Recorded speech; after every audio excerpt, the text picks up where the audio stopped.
और अब एक खास बात, देश सहित पूरा विश्व नोवेल कोरोना वायरस रूपी महामारी से जूझ रहा है। कई शहरी क्षेत्रों में धारा 144 लगा दिया गया है। ऐसे में आरजे रमझाझर भी आपसे अपील करता है, बिना कारण घरों से ना निकलें, समय समय पर हाथ अपना साबुन से जरूर धोएं और बेवजह फैल रही अफवाहों से दूरी बनाए रखें। यकीन माने, भारत सरकार सहित शासन प्रशासन इस महामारी को जड़ से उखाड़ने में जल्द ही कामयाबी पालेगी।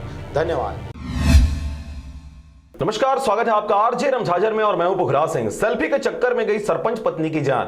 पिकनिक मनाने गए थे अमरकंटक, एक छोटी सी भूल और खुशियां बदल गई मातम में। देखिए यह खास रिपोर्ट। आपको बता दें कि अमरकंटक एमपी और छत्तीसगढ़ के बॉर्डर में बसा टूरिस्ट स्पॉट के साथ साथ पवित्र धार्मिक स्थल भी है, जहां रोजाना लगभग 500 से 700 लोग घूमने जाते हैं। मैकाल पर्वत श्रेणी में बसा हुआ पवित्र धार्मिक स्थल अमरकंटक है, जहां से दो नदियों का उद्गम होता है। इन्हीं नदियों में से एक नदी है नर्मदा, जो भारत में उल्टी दिशा में बहने वाली दो नदियों में से सबसे लंबी व पवित्र नदी है। इसी नदी के दर्शन के अभिलाषी हर वर्ष लाखों की तादाद में यहां ऊंचाई चढ़कर पहुंचते हैं। समुद्र तल से काफी ऊंचाई पर बसे होने के कारण यह जगह काफी खतरनाक भी है, जिसके कारण यहां आए दिन कई बड़े हादसे होते रहते हैं। इसी कड़ी में बीते 20 मार्च को मुंगेली जिला के लोरमी क्षेत्र के ग्राम खपरी कला के पूर्व सरपंच हेमंत मानिकपुरी और उनकी पत्नी दोनों अमरकंटक तीर्थ धाम घूमने गए हुए थे। लेकिन बताया जा रहा है कि कपिल धारा के पास सेल्फी लेते समय पूर्व सरपंच हेमंत मानिकपुरी की पत्नी के पैर फिसल गए और वह 60 फीट की ऊंचाई से नीचे आ गिरी, जिससे उनकी मौके पर ही मौत हो गई।